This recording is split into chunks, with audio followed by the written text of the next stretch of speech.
Hello friends and welcome back to your channel smart traders club. शुरुआत करेंगे India VIX के साथ में जो 20.49 पे काम कर रहा है। फ्राइडे के दिन में हमें लगभग 1.91% या 0.40 पॉइंट्स की गिरावट देखने को मिली हुई है। इंडिया विक्स जब तक 18 के नीचे काम नहीं करता है तब तक किसी रैली के एक्सपेक्टेशन की उम्मीद रखना थोड़ा गलत है। अगर 18 के नीचे काम करना चालू करेगा तो पैनिक कम होगा और उसके चलते हुए निफ्टी आपको 14,750 14,800 के लेवल में और बैंक निफ्टी आपको 32,400 के ऊपर काम करता हुआ नजर आ सकता है। लेकिन उसके लिए इंडिया विक्स का 18 के नीचे जाना जरूरी है। निफ्टी फ्यूचर के बारे में बात करें तो निफ्टी फ्यूचर ने 14,624 पे क्लोजिंग दी है जो कि लगभग 7 से 8 पॉइंट स्पॉट लेवल के ऊपर है। क्लोजिंग 14,617 की हुई है, 36 पॉइंट अप। बैंक निफ्टी 31,977 पे क्लोज करने में सक्सेसफुल रहा है जो कि 31,200 के मार्जिनली नीचे है, लेकिन जो रियल स्ट्रेंथ चेक होनी थी वो 32,200 से 400 पे चेक होनी थी, जहां से फेल होता हुआ नजर आया और वहां से 135 पॉइंट का फॉल देखने को मिल रहा है। बैंक निफ्टी फ्यूचर भी फिलहाल प्रीमियम में काम करता हुआ नजर आ रहा है। ओवरऑल अगर देखें तो जिस तरह से थर्सडे की वीडियो में हमने बात किया था या जिस चीज की आशंका थी, मार्केट रेंज बाउंड काम करता ही नजर आया हुआ है। अब समझना यह है कि मंडे के दिन में, मंडे ट्यूसडे और नेक्स्ट वीक के अंदर में निफ्टी और बैंक निफ्टी कौन से लेवल्स दिखा सकता है। सो आज के जो मूव थे उस मूव के पीछे डेरिवेटिव का क्या संकेत मिल रहे हैं, इंडिकेशन मिल रहे हैं, उसके बारे में बात कर लेते हैं। कल के दिन में डेरिवेटिव डेटा अवेलेबल नहीं थे, इसके लिए दोनों दिन के डेरिवेटिव डेटा यहाँ पे देखने को मिलेंगे हमें। जो 15th को थोड़ा सा लॉन्ग हुआ था लेकिन लॉन्ग पोजीशन फिर से नीचे आते हुए 60.74 पे आ गई। सो अगर इसे हम 13 के मुकाबले कंपैरिजन करेंगे सो डेफिनेटली ऊपर है, लेकिन यस जिस जगह पे हमने क्लोजिंग दी है या लॉन्ग पोजीशन जिस जगह पे है 60.74%, ये FII का नया नॉर्मल है। सो बेसिकली यहाँ पे हम न्यूट्रल व्यू लेके चलेंगे। दूसरा एक पोजीशन जो और कंपेयर करने लायक है यहाँ पे, अगर मैं लास्ट फ्राइडे के मुकाबले कंपैरिजन करूं इनके पोजीशंस को, तो पोजीशंस या ऐसा बोलूं पार्टिसिपेशन थोड़ा बढ़ के आया हुआ है एंड ये जो लॉन्ग साइड में पोजीशन वो थोड़ा सा बढ़ के आया हुआ दिख रहा है। दो लॉन्ग पोजीशन में 57% था, 57 से 60% के आसपास में था, इसी के आसपास में आपको देखने को मिल रहा है। लेकिन आप एक्चुअल नंबर देखेंगे तो एक्चुअल नंबर के अंदर में पार्टिसिपेशन ज्यादा देखने को मिल रही है। सो वो पॉजिटिव इंडिकेशन एक है। इसके लिए यहां से आप न्यूट्रल से आप पॉजिटिव इंडिकेशन FII की लॉन्ग पोजीशन से ले जा सकते हैं। डेरिवेटिव डेटा के अंदर में हमने इंडेक्स फ्यूचर में 55 करोड़ रुपीस की खरीदारी की है और स्टॉक फ्यूचर के अंदर में 1050 करोड़ की खरीदारी की है। एक दिन पहले ये 1300 करोड़ की खरीदारी थी और स्टॉक फ्यूचर में 800 करोड़ की बिकौली थी। ओवरऑल अगर आप देखेंगे तो इंडेक्स को लेके अभी भी FII थोड़े संतुष्ट या ऐसा बोलूं कंफ्यूज नजर आ रहे हैं। जहां पे लॉन्ग करना है या शॉर्ट करना है अभी भी उसमें कंफ्यूजन चल रहा है। और जब तक ये कंफ्यूजन बरकरार रहेगी तब तक इंडेक्स आपका रेंज बाउंड ही ट्रेड करेगा, जहां पे आपको निफ्टी के अंदर में एक रेंज मिल सकता है 14,200 से 14,950 15,000 के बीच की and bank Nifty lower low levels लगाते हुए नजर आएगा। सो फिलहाल के टाइम पे जिस तरह का पोजीशन देखने को मिल रहा है यहां से एक न्यूट्रल व्यू लेके चलते हैं। लेकिन अगर मैं पिछले 2 दिन की बात करूं जहां पे उन्होंने लगभग 4 डिजिट के अंदर में बाइंग किया था, उसके मुकाबले आज का डेटा तो निगेटिव ही नजर आ रहा है। सो इंडेक्स फ्यूचर के अंदर में एक निगेटिव से आप न्यूट्रल व्यू लेके जा सकते हैं। स्टॉक फ्यूचर के अंदर में दमदार खरीदारी आते हुए नजर आ रही है। सो इससे एक चीज और क्लियर हो रहा है कि इवन FII फिलहाल इंडेक्स पे काम करने की जगह पे स्टॉक, सिलेक्टेड स्टॉक के अंदर में काम करना ज्यादा प्रेफर कर रहे हैं। सो स्टॉक स्पेसिफिक थोड़ा एक्शन होते हुए नजर आ सकता है हमें। आगे बढ़ते हैं। कैश सेगमेंट के अंदर में 438 करोड़ की बाइंग देखने को मिली है और DII की तरफ से 658 करोड़ की बाइंग देखने को मिली हुई है। सो FII DII की पोजीशन यहाँ पे छोटे ही हैं पर थोड़े पॉजिटिव साइड में देखने को मिल रहे हैं, लेकिन ओवरऑल यहां से भी डेटा आपका न्यूट्रल टू पॉजिटिव ही निकल रहा है। सो अगर ये तीनों चीजों के बारे में बात करें जहां पे FII की लॉन्ग पोजीशन, तो FII लॉन्ग पोजीशन 60% पे आ गया है जो कि उसका न्यू नॉर्मल है, वहां से न्यूट्रल व्यू आपका बनता है। इंडेक्स के अंदर में काम थोड़ा सा पोजीशन कम होते हुए नजर आ रही है, इसकी जगह पे स्टॉक स्पेसिफिक काम ज्यादा FII करते हुए नजर आ रहे हैं, इंडेक्स के लिए जो निगेटिव बात हो सकती है, और कैश के अंदर में भी कम पार्टिसिपेशन देखने को मिल रहा है। सो ओवरऑल जो डेटा है वो न्यूट्रल से निगेटिव की तरफ ही है और हम कहीं ना कहीं जो निफ्टी का अपर रेंज है उसके आसपास में पहुंच गए और बैंक निफ्टी का भी जो नया अपर रेंज है उसके आसपास में काम करते हुए नजर आ रहे हैं। तो कॉशियस व्यू बनता है। अगर कोरोना के केसेस ऐसे ही बढ़ते रहें, जो कि आज के दिन में 2,34,000 के आसपास में है, अगर ये मंडे को भी कुछ इसी तरह से बढ़ के आए तो डेफिनेटली एक बार फिर से झटका लगता हुआ नजर आ सकता है इंडेक्स को। पुट कॉल रेशियो 1.39 पे काम कर रहा है। अगर कोई और कंडीशन होता तो डेफिनेटली बोला जाता था कि नहीं ये अभी भी बाय करने लायक है, लेकिन पास्ट में जो हमने देखा हुआ, जैसे 8 अप्रैल को 1.41 के आसपास में था, 1.29 के आसपास में था, वहां से हमें एक फॉल देखने को मिला हुआ है। सो 1.39 थोड़ा सचेत कर रहा है। 1.39 से 1.50 तक मैं समझता हूं वहां तक जाए, लेकिन वहां से भी प्रॉफिट बुकिंग आपको देखने को मिल सकती है। तो पुट कॉल रेशियो भी आज के दिन में आपके लिए न्यूट्रल व्यू दे रहा है। ओवरऑल जितने भी इंडिकेशन है सब न्यूट्रल टू नेगेटिव ही इंडिकेशन दे रहा है, एंड थोड़े बहुत करेक्शन इन लेवल से वापस आते हुए नजर आ सकता है इंडेक्स के अंदर में।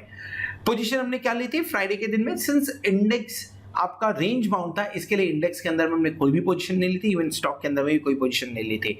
जो भी पोजीशंस होती है बेसिकली ये बाय साइड में होती हैं, ये स्ट्रेटजी था, इसके लिए आपको एक सेल देखने को मिल रहा होगा, लेकिन मोस्टली पोजीशंस जो होती है बाय साइड में होती है। अगर इंडेक्स रेंज बाउंड होगा तो बाय करने पे आपको सिर्फ लॉस होने वाला है, जिसकी वजह से हमने कोई भी पोजीशन क्रिएट नहीं की। सो ओवरऑल आपको ये सारे ट्रेड्स आपके मोबाइल पे, व्हाट्सएप पे मिल रहे होंगे, या तो आपके यूट्यूब के कम्युनिटी ऐप पे मिल रहे होंगे। अगर नहीं मिल रहे हैं तो आप 8291802926 के ऊपर में कांटेक्ट कर सकते हैं, व्हाट्सएप भेज सकते हैं, या तो कॉल कर सकते हैं, ताकि आपको ये सारे ट्रेड्स आपके मोबाइल पे मिलने चालू हो जाए। चलिए आगे बढ़ते हैं, समझने की कोशिश करते हैं कि निफ्टी या बैंक निफ्टी के ऊपर में किस तरह का पैटर्न बना हुआ है, एंड कौन से लेवल्स पे हमें सपोर्ट या रेजिस्टेंस मिल सकता है चार्ट के ऊपर।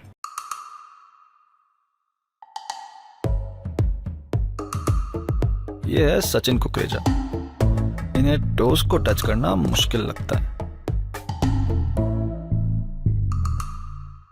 पर अब स्टॉक्स पे investing in stocks easy. Stocks buy या सेल करो सीधे अपने फोन से। अब स्टॉक स्टार्ट करके देखो।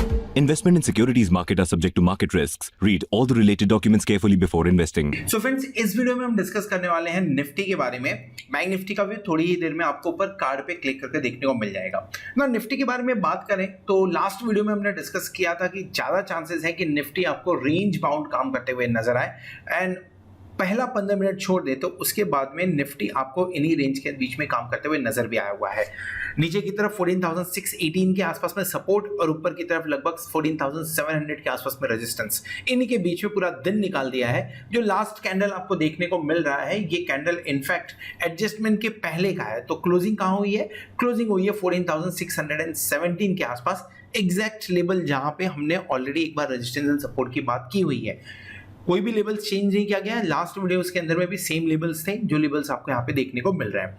व्यू ये था कि 14,700 के आसपास में मिलता है तो एक बार शॉर्ट करना चाहिए, क्योंकि शॉर्ट करेंगे तो आपको प्रॉफिट होता हुआ, यानी वहां से रेजिस्टेंस है तो प्रॉफिट होता हुआ नजर आ सकता है। और नीचे की तरफ आपके सामने 14,566 या 14,600 के लेवल्स आ सकते हैं। 14,600 का लेवल्स मिला तो, लेकिन अगर आपने पुट बाय किया होगा तो शायद ज्यादा प्रॉफिट नहीं हुआ रहेगा। मैंने कोई भी ट्रेड इनिशिएट नहीं किया था क्योंकि चांसेस ज्यादा थे कि इसी रेंज में काम करे, जिसके चलते प्रीमियम डीके होता हुआ नजर आ सकता है। अब मंडे को भी क्या इसी रेंज में काम करेगा? डाउट है। मंडे को रेंज ब्रेकआउट आपको देखने को मिल सकता है, और जहां तक मुझे लग रहा है शायद आपको नीचे की तरफ के लेवल्स देखने को मंडे को मिल सकते हैं। तो any move towards 14,700 should be utilised to create short in Nifty. 14,700 में शॉर्ट करेंगे, और अगर यहाँ पे शॉर्ट कर रहे हैं तो आपके सामने जो एक बार स्टॉप लॉस बनेगा 75 पॉइंट के आसपास का रखेंगे। 14,780 के आसपास का स्टॉप लॉस रखने की कोशिश करेंगे। 80 पॉइंट क्यों लिया गया है? अगर स्टॉप लॉस हंटिंग की कोशिश हो तो सर डीप रखना ज्यादा सही होगा। टारगेट क्या बनेगा हमारा? टारगेट हमारा नीचे की तरफ 14,600, 14,566, एंड अगर फॉल थोड़ा गहराता है किसी रीजन की वजह से तो आपको 14,500 के नीचे के लेवल्स भी देखने को मिल सकते हैं निफ्टी के अंदर में। सो क्लोजिंग कहां पे हुई है? क्लोजिंग 14,600 के आसपास हुई, यानी अगर इन लेवल्स के आसपास में पहुंचेगा तो शॉर्ट क्रिएट करना है, मार्केट खुलते ही शॉर्ट नहीं क्रिएट करना है। दूसरा चीज, अगर मार्केट ने गैप डाउन ओपनिंग कर दी तो क्या करें? गैप डाउन ओपनिंग के अंदर में एक बार सपोर्ट लेने की कोशिश होगी और वो सपोर्ट आपका 14,475 इंपॉर्टेंट लेवल है ये, इसके आसपास सपोर्ट लेने की कोशिश होगी। अगर ये टूटता है 14,475 टूटता है तो पूरा चांस बनता है कि नीचे की तरफ 14,413 14,300 के लेवल्स देखने को मिले। सो एक बार अगर 14,475 टूटा तो भी शॉर्ट किया जा सकता है, और अगर यहां पे रुक जाता है, यहां ये नहीं तोड़ता 15 मिनट के अंदर में, देन इस पर्टिकुलर लेवल को हम लॉन्ग के लिए यूज कर सकते हैं एंड स्टॉप लॉस लगेगा 14,413 का एंड जो टारगेट बनेगा वो 14,560 के आसपास, 550 एंड 60 के आसपास बनता हुआ नजर आएगा। ये वीक भी ट्रंकेटेड वीक है, इसके लिए इंट्राडे काम करने की कोशिश करिए क्योंकि बुधवार को फील छुट्टी है, तो जिसके चलते हुए आपको मंगलवार के दिन में ज्यादा प्रीमियम डीके देखने को मिलेगा, लेकिन फिर भी इंट्राडे काम करेंगे तो ज्यादा बेहतर होगा इस वीक के अंदर में भी। अगर डेली कैंडल पे बात करें तो डेली कैंडल के अंदर में डेली चार्ट के ऊपर जो कैंडल बनता हुआ नजर आ रहा है वो 14,700 को सस्टेन नहीं कर रहा है, क्लियर कट दिख रहा है, ऊपर की तरफ से प्रेशर है एंड नीचे की तरफ से थोड़ी बहुत बाइंग देखने को मिली है। पिछले 3 दिनों से जो कैंडल्स बन रहे हैं उनकी बॉडी कंटिन्यूसली छोटी होती जा रही है एंड जो फॉल हुआ था वो फॉल अगर सही ढंग से देखा जाए तो फॉल एग्जैक्टली हुआ था 14,780 के लेवल से, लेकिन नीचे की तरफ आपने जो कैंडल ओपन हुआ था 14,647 के आसपास, सो उसे तो तोड़ के हम ऊपर की तरफ गए एंड सस्टेन नहीं कर पाए। 14,780 के आसपास का स्टॉप लॉस रखने का रीजन भी ये लाइन है, आप 5-10 पॉइंट नीचे और रखेंगे तो सेफ रहने के चांसेस ज्यादा है।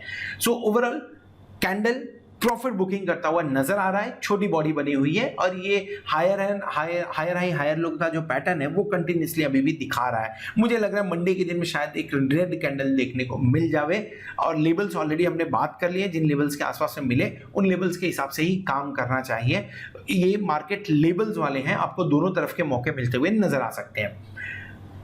ऑप्शन चेन के ऊपर बात करें तो हमने क्लोजिंग दी है 14,617 के आसपास में, हमारा एट द मनी होगा 14,600, सो पहले उसे मार्क कर लेते हैं 14,600 को एंड पोजीशन देखिए कैसी बनती हुई नजर आ रही है। फर्स्ट ऑफ ऑल अगर आप चारों क्वाड्रेंट देखेंगे तो चारों क्वाड्रेंट के अंदर में आपको अराउंड एटीएम आपको राइटिंग देखने को मिलेगा। अगर मैं कॉल ऑप्शन की बात करो इन द मनी तो थोड़ी बहुत वहां पे बाइंग देखने को मिली है 14,400 के नीचे, नहीं तो मैक्सिमम आपको कॉल राइटिंग देखने को मिली, जो ये इंडिकेट कर रहा है कि फ्राइडे का दिन ऑप्शन राइटर्स के लिए ही सही था और इसके अंदर में आपको अच्छा खासा प्रीमियम डीके देखने को मिला हुआ है। जो क्लोजिंग हुई है 14,600 के आसपास, 15,581 हमारा कॉल साइड में ओपन इंटरेस्ट है एंड 22,000 के आसपास का ओपन इंटरेस्ट आपको पुट साइड में देखने को मिल रहा है, यानी लगभग 14,600 एक अच्छा सपोर्ट का काम करते हुए नजर आ रहा है। आज कंपेरेटिवली अगर देखेंगे तो 14,700 पे 23,000 का ओपन इंटरेस्ट, 14,800 पे 23,000 का open interest and highest open interest somewhere close to 35,754 का है, जो कि 15,000 के आसपास का काम कर रहा है। तो डीप ओटीएम भी देख लेते हैं, डीप ओटीएम में कहीं इससे ज्यादा ओपन इंटरेस्ट देखने को मिल रहा है? नहीं, बिल्कुल नहीं, लेकिन 15,500 पे आपको 35,000 लॉट का ओपन इंटरेस्ट देखने को मिल रहा है। सेकंड चीज, अगर पुट साइड में आप देखेंगे तो पुट साइड में भी कुछ इसी तरह का ओपन इंटरेस्ट बिल्डअप है, जो कि 25,605 का 14,500 पे, 22,167 का 14,400 पे एंड 20,000 का आपको 14,300 पे, यानी हर 100 पॉइंट आपको ऊपर की तरफ रेजिस्टेंस देता हुआ नजर आएगा और हर 100 पॉइंट नीचे की तरफ आपको सपोर्ट देता हुआ नजर आएगा एंड 14,600 बेहतरीन सपोर्ट 14,600 के रेजिस्टेंस के मुकाबले में है, मतलब ऊपर की तरफ मार्केट थोड़ा सा ट्रेंड कर सकता है, जो ऑप्शन चैन इंडिकेट कर रहा है, जो सेंटीमेंट इंडिकेट कर रहा है शायद थोड़ा निगेटिव ट्रेडिंग देखने को मिल सकती है। सो वही साइडवेज मूवमेंट वाली बात हो रही है। 14,500 से लेके 14,700 एक बार आपके लिए रेंज बन के आएगा, जिस रेंज के अंदर में काम होते हुए नजर आ सकता है। सो अगर छोटे रेंज की बात करें मैं 14,550 से 14,700 का छोटा रेंज प्रीफर करूंगा। अगर इससे बड़े रेंज की तरफ मुझे जाना रहा है तो मैं 14,450 से 14,800 की बात करूंगा। इन रेंज के बीच में निफ्टी मंडे के दिन काम करता हुआ नजर आ सकता है। लेवल्स ऑलरेडी सजेस्ट किए, जिस लेवल के आसपास में जाए वैसे ही पोजीशन बनाना चाहिए एंड जिस तरह का मार्केट है इस मार्केट में स्टॉप लॉस लगाना जरूरी है, क्योंकि अगर आप स्टॉप लॉस नहीं लगाएंगे तो प्रॉब्लम होता हुआ नजर आ सकता है। फिलहाल निफ्टी के अंदर में। So this is all about Nifty. Hope आपको वीडियो पसंद आया रहेगा। अगर वीडियो पसंद आया तो वीडियो को जरूर लाइक करिएगा, दोस्तों के साथ में शेयर करिएगा। At the same time thank you very much for watching this video. Hope आपने चैनल को सब्सक्राइब कर लिया होगा और साथ में आप प्लैटिनम मेंबरशिप का भी बेनिफिट ले रहे होंगे। होप आने वाला वीक, आने वाली एक्सपायरी आपके लिए जोरदार हो और आप खूब सारा पैसा कमाए। Bye bye. ट्रेडिंग की दुनिया तेज करने आ गया है अपस्टॉक्स। बेहतरीन ट्रेडिंग प्लेटफॉर्म्स के साथ पाएं मुफ्त डिलीवरी निवेश। इंस्टेंट अकाउंट के लिए अपस्टॉक्स ऐप डाउनलोड कीजिए। सिक्योरिटीज मार्केट जोखिमों के अधीन है, कृपया निवेश संबंधित दस्तावेज ध्यान से पढ़ें।